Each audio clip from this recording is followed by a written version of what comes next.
welcome to Tucker Carlson tonight. This is the 13th night in a row we have led this show with the Brett Kavanaugh story. And it looks like after delays and countless twists in the saga, it may finally be coming to a conclusion.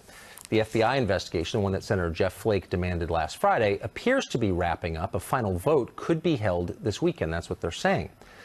But what's remarkable is that after all we have learned, there are still basic questions that remain unanswered, central ones that pertain directly to the core allegations here, the ones that Christine Ford made more than 2 weeks ago. Yesterday, for example, Fox News obtained a written declaration from an ex-boyfriend of Christine Ford's. In that declaration, which was made under oath, the ex-boyfriend says that Ford once coached a friend through a polygraph exam to help her get a federal job. If true, that would contradict what Ford told Congress. The man also says that during their entire 6-year relationship, Ford never mentioned being a victim of sexual assault or of any other kind of trauma. He says that she flew on airplanes many times, including on small prop planes around Hawaii. You'll recall that her lawyer said she was too afraid to fly to come to Washington. They also said she was a claustrophobic. He claims she was not at all afraid of enclosed spaces. Are these claims true? We don't know. Ford disputes them, and there is no evidence to support them independently. But there's also no evidence, you'll remember, to support Ford's allegations against Brett Kavanaugh. And that is the point. We need to know more. But we don't know more because nobody is asking these questions and many other questions. For example, we still haven't seen Ford's therapy notes or the notes on the polygraph exam she says she took. Ford's legal team is only now, at the very last moment, offering to reveal these, but only if the FBI agrees to interview Christine Ford. Why weren't these notes turned over at the very beginning of all of this? If the goal was to get to the truth, they would have been, of course. Why has Ford apparently told different stories about whether she showed her therapy notes to the Washington Post or simply described their contents to the paper? That's significant because it bears directly on her credibility. And Christine Ford's credibility is literally the only reason to believe that her story is true. So that matters. And there are other obvious unanswered questions. Here's this one. Ford says the assault defined her entire life. Apparently, she thought about it every day. It defined her academic performance. It affected all of her personal relationships.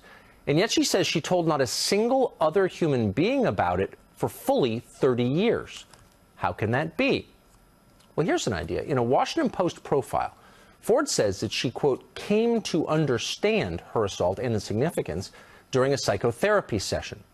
What does that mean exactly? Is Ford's story, at least in part, a recovered memory? This is a central question because most psychiatrists consider recovered memories, however sincere, as roughly as reliable as dreams. It's worth getting a clear answer on that, but so far nobody has because nobody has asked that question. Why is that? When an adult makes a serious allegation, asking real questions is the only correct response. It's not an attack to ask for follow-ups or probe inconsistencies. It's not victim shaming. In fact, it's patronizing not to. We don't consider Christine Ford a child. Many of her advocates clearly do. The press obviously does.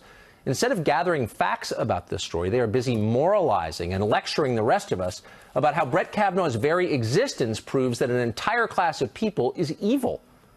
Just the other day, Donald Trump Jr. made the point that what he's been watching on television makes him fear for his sons. Watch.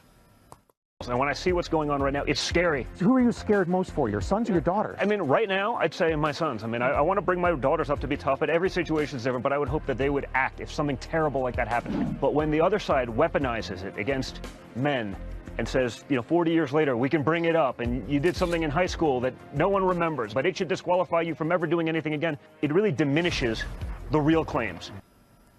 Now, maybe you agree with that, maybe you don't. It's hardly a crazy point, though, and it might be worth talking about.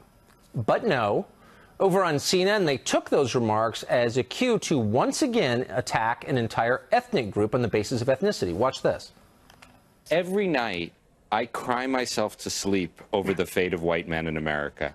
White men have no power. White men, I mean, it's such garbage. If you sexually assault someone in high school, your life should be ruined. All this whining about the poor plight of white men is ridiculous. You're hearing a lot of this filth recently, and it's wrong because racism is always wrong, no matter who it is aimed at. You should not attack people for their immutable characteristics, period.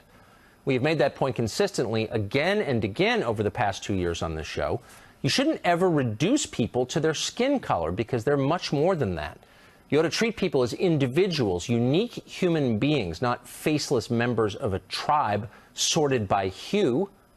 That's exactly the argument you could have made in 1960 against Bull Connor, and if we'd been there, we would have made that argument. It's the same argument we are making today.